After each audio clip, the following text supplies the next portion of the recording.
wacha tuvuke katika maeneo haya ambapo mkewe mwanasiasa wa zamani na aliyekuwa mbunge wa Nyandarua Kaskazini Josiah Mwangi Kariuki, ambaye kwa jina la umaarufu wake alikuwa anafahamika kama JM Kariuki, Terry Kariuki, anazikwa leo nyumbani kwake eneo la Gilgil, ambapo wanasiasa wa mrengo wa upinzani wanahudhuria ibada ya mazishi.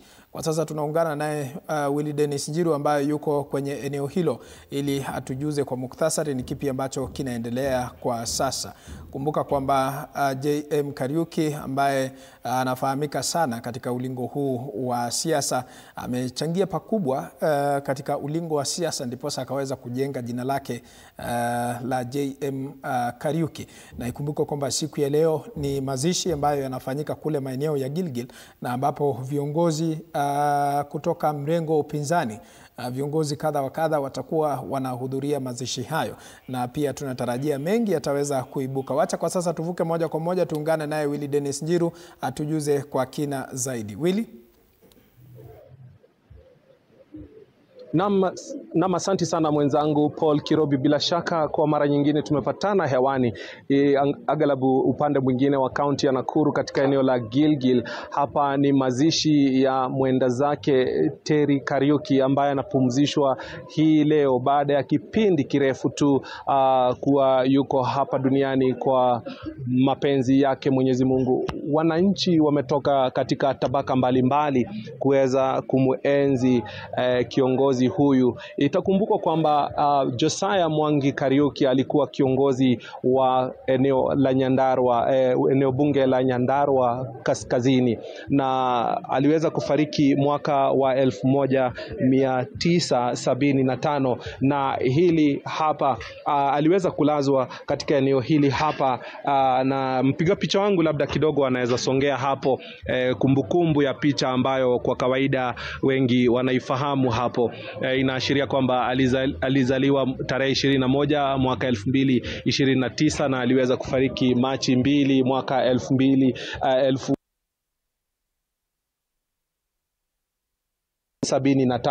Na upande ule mwingine pale ndipo atakapokuwa kizikwa mwenda zake Terry ambaye ni mke aliyekuwa mke wa pili wa marehemu JM. Katika eneo hili pia amelazwa mke wa tatu wa marehemu JM.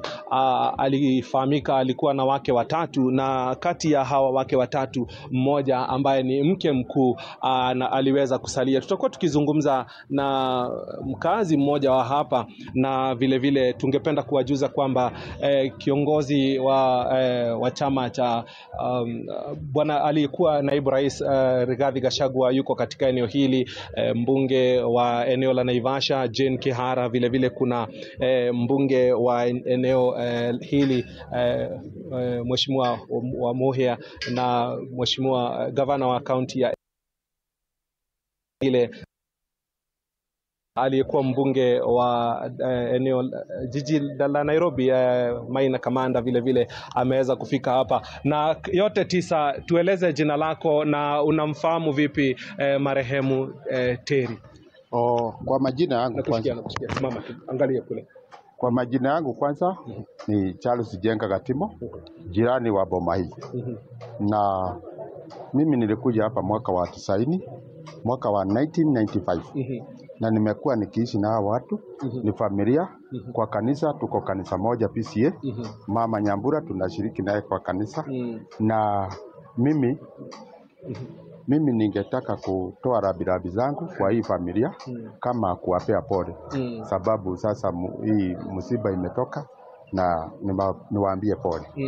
Sasa nimeishi na watu tuseme kama huyu mzee huyu amelala hapa, huyu ni kinara, sababu kama angekuwa hai huyu mzee tungekuwa mbali. Vile unaona hivi haungekuwa hapa. Kulikuwa na matinga, kila kitu, tulikuwa tunafurahia sana. Lakini sasa yote unajua, mtu wa kilala yote inafanya ni inaenda.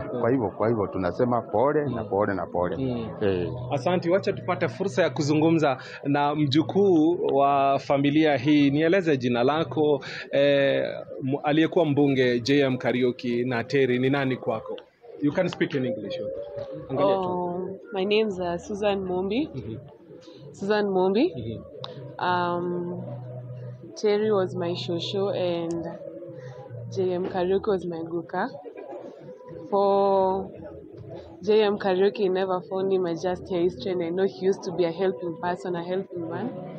For Auntie Terry, we are really sad that she left us so soon. She used to be so caring, so loving. We feel so sad that she's gone right now. Now we are here to give her her last respect for what she has been doing to us as grandchildren, nieces. Yeah. Of course, there is what you take home with you, and is what you keep for memories, teachings from what he has given to you. What will you take home with you from the grandparents? Or for what I'll take home through my grandparents is that one should be caring. You don't know about someone's tomorrow. For the needy she used to help, we should care. That's what she has been doing all along. So, yeah. Okay, kabla sijakurejeshea majembe mwenzangu Paul, nimepata mzee wa Marika hapa. Tueleze jina lako, ulimfahamu vipi kiongozi huyu JM Kariuki na uongozi wake? Na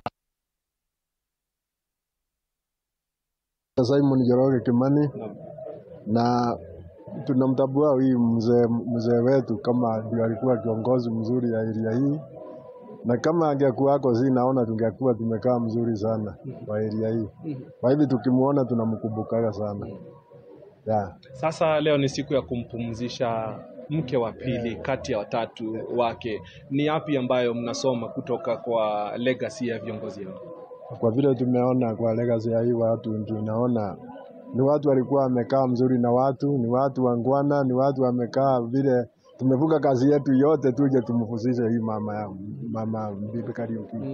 Alikuwa mtu aina gani labda kwa kifupi? Alikuwa mtu mungwana, alikuwa mtu ya kusikilizana na watu, alikuwa mtu akija kwa watu anakaa mzuri na watu. Yeah. Ni yapi ambayo mmeiga kutoka kwa JM Kariuki? Kwa vile tumekaa na kwa vile tumeona kwa huyu mzee kama angekuwako ingekuwa area hii imeendelea sana. Kwa vile sasa tunaona vile mambo imeenda haiendi mzuri sana kama vile angekuwako wakati ule. Yeah. Asante, nashukuru sana kwa muda wako. Paul Kirobi, bila shaka hata kwangu mimi ni fursa adimu. Jina hili tu tulisikia tangia miaka ya zamani, na japo ni kwa kazi pia mimi nimepata fursa ya kuweza kufika mahali mzee huyu JM Kariuki aliyekuwa mbunge wa eneo hili aliweza kulazwa miaka hiyo ya zamani tu. Lakini tangu vile tulivyowajuza watazamaji wetu ni kwamba viongozi wa kisiasa wameweza kufika eneo hili wakiongozwa na mkuu wa chama cha DCP Bwana Rigathi Gachagua aliyekuwa naibu rais na viongozi mbalimbali wa kutoka eneo la Mlima Kenya. Vile vile tunamtarajia kiongozi wa chama cha Wiper ambaye ni aliyekuwa vile vile naibu rais wa zamani Stephen Kalonzo Musyoka aweze kufika hapa, na natumai kwamba huenda siasa zitasheheni maongeo watakapoingia pale. Kwa sasa tu ni nyimbo zinaendelea, mahubiri yamekamilika, kisha labda watapewa nafasi yao ili kuweza kuzungumza na watu kabla yote 9 hayajawa 10 na tukaweze kuandaa taarifa zetu za hapo baadaye. Ni hayo tu kwa sasa, mwenzangu Paul Kirobi, na kurejeshea usukani kwako ili uweze kuendelea na taarifa zaidi. Studio ni zetu jijini Nairobi. Naam, asante sana Willy Dennis Njiru ukiwa maeneo ya Naivasha, hasa katika maeneo ya Gilgil, kwa kufuatilia taarifa hiyo kwa kina zaidi. Tunatarajia mengi fikapo mwendo wa jioni, kwa hivyo endelea kutegea TV.